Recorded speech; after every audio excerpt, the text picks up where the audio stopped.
Hey,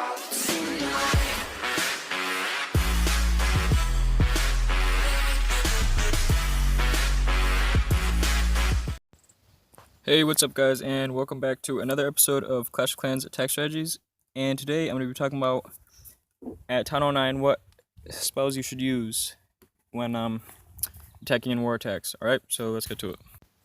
So at Th9 you do unlock the jump and freeze spell, so that adds a lot of power to what you can use in war attacks. So that's basically what I'm going to be discussing today. What combo of spells you should use when attacking. And what it really all comes down to is the base layout, like the size of it, the weight setup, and the clan castle. And today's video is all about what spells to use when with golem based attacks. So any kind of attack where it's golems and not like a golem and hog combo. So just keep that in mind. So first off, the two most directable spells, I would guess you could say, is the jump spell and the earthquake spell. So when you use 4 earthquakes, it makes a big hole in the walls, makes it predictable where your ground troops are going to go.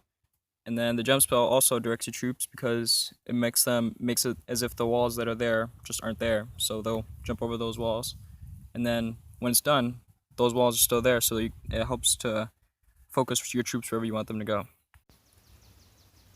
So if it's a unpredictable base, like it's not symmetrical or the walls are just it's not easy to predict where your troops are going to go. Like on this one, I would say it's not easy to predict where they're going to go.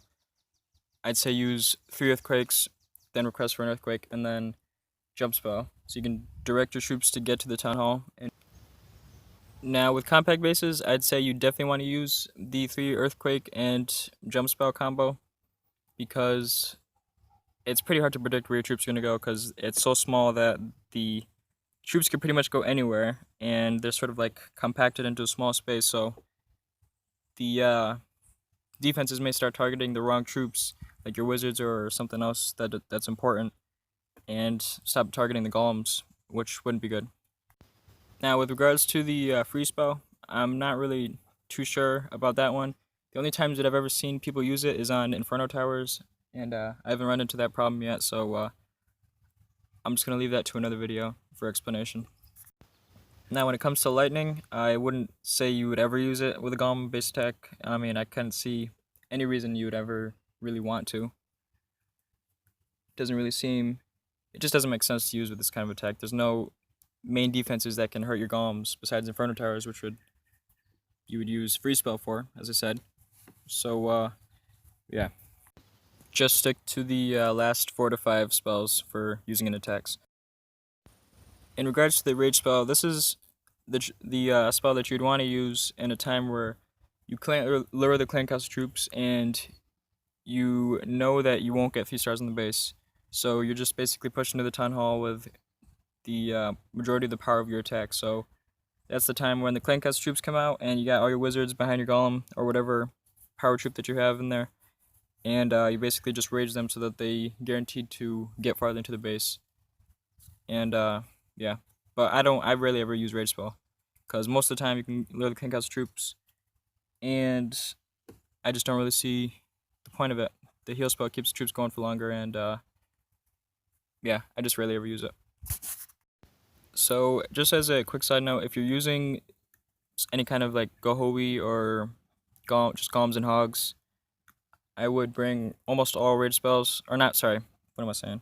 Not all rage spells, all heal spells. And yeah, just because the hogs are the main part of the attack that get rid of the defenses, so make sure you take care of them.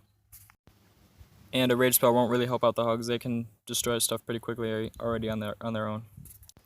And one thing that I see that happens a lot is the common problem with what spells to bring is people will have their town hall sort of on a weaker side of the base with a few defenses covering it, but then they'll have a much stronger side of the base on below it or above it, whichever side is the opposite side.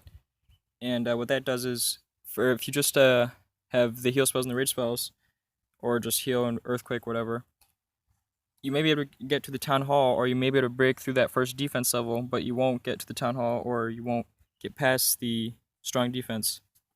So the reason that I always bring 2 heals, the 3 earthquake, and the jump spell is so you can get to the town hall guaranteed, and then once you're in that area where you need to get past that last defense, or you're starting to hit the heavier defense side, you should always attack from the stronger defense side anyway, but once you're at that point, you just use the jump spell to get over those last few walls and get your troops into the zone where they can start taking out those defenses.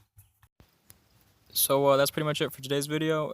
I hope you enjoyed it. Hope you learned something new. And if you did, leave a like, comment, subscribe. And I'll see you all next episode.